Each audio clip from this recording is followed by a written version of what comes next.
Democrats are pushing towards formally punishing Attorney General Bill Barr. The full House voting next week to hold him in contempt of Congress for defying congressional subpoenas and refusing to hand over the entire unredacted Mueller report. And Democrats have questions. They say they want answers. Take this exchange in the Senate. Senator Amy Klobuchar talking to Barr about the Mueller report. And are the president's actions detailed in this report consistent with his oath of office and the requirement in the Constitution that he take care that the laws be faithfully executed? Is what consistent with that? I said, are the president's actions detailed in the report consistent with his oath of office and the requirement in the Constitution that he take care that the laws be faithfully executed? Well, the evidence in the report is conflicting, and there's different evidence, and they don't come to a determination as to how they're coming down on it.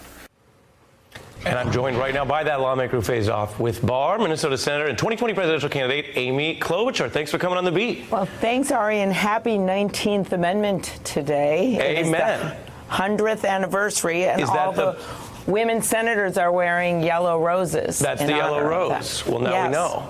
Exactly. A happy one to you as well. We see you there tussling a little bit with Attorney General Barr.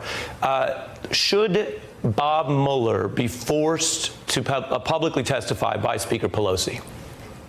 I think that he should go before the House. I'm sure first they will ask, and they could also use a subpoena. I think it is really important that he appear before the House and this investigation be allowed to continue. Remember, I also asked Attorney General Barr whether or not the Mueller team had looked at Trump's taxes and financial documents. And I don't know if you know what he said. He said, well, you'll have to ask him. Mueller.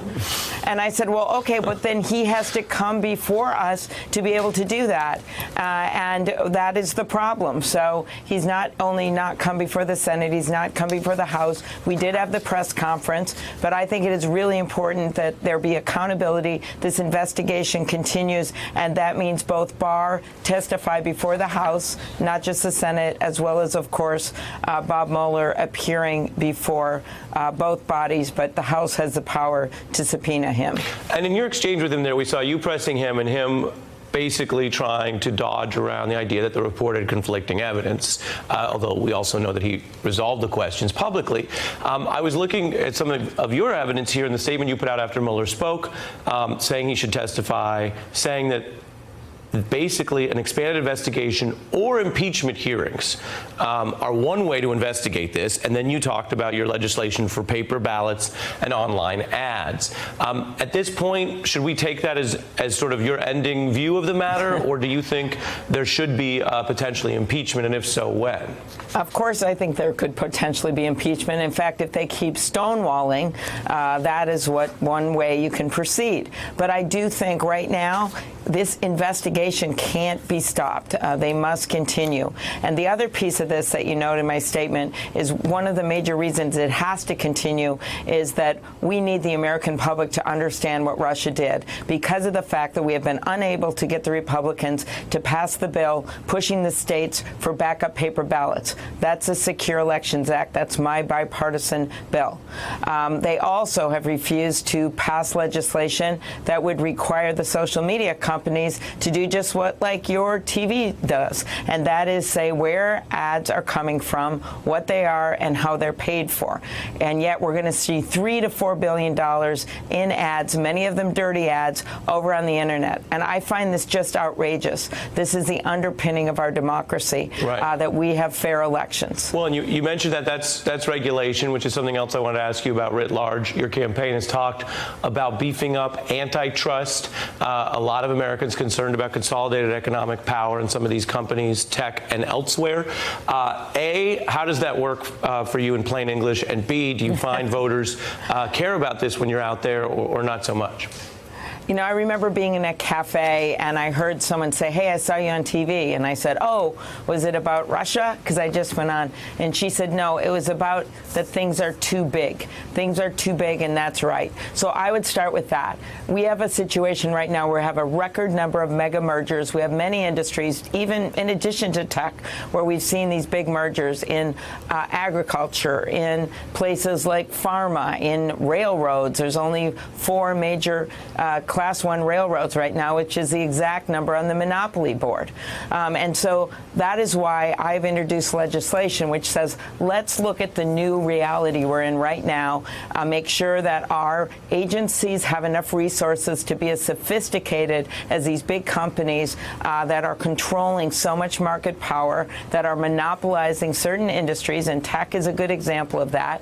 And then, if there are mergers that come before us, let's be able to look at them in different ways. Monopsonies, where they, now there you go, tech-like, but they control the customers under them, or the fact that when you have a mega merger, maybe the burden should be on those companies to show that it doesn't hurt competition.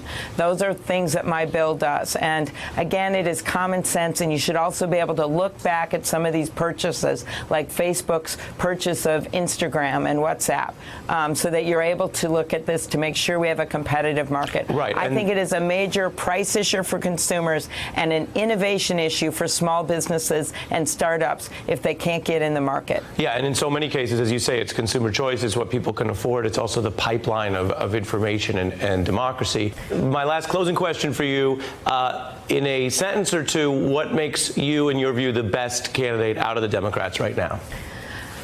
I am someone that has a track record of getting things done. I'm from the heartland of this country, and I have won many, many red congressional districts. In fact, every single one 3 times in a row, because I go not just where it's comfortable, but where it's uncomfortable. And I believe you need a president that is a proven progressive. And to me, that means you've been able to prove you make progress.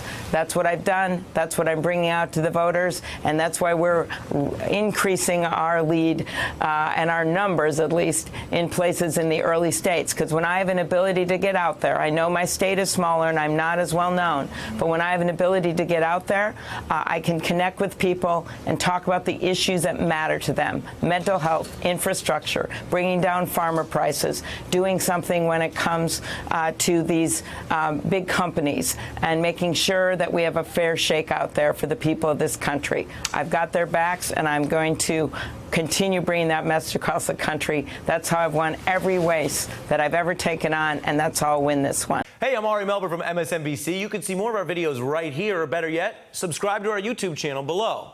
You could have been anywhere in the world, but you're here with us, and we appreciate that.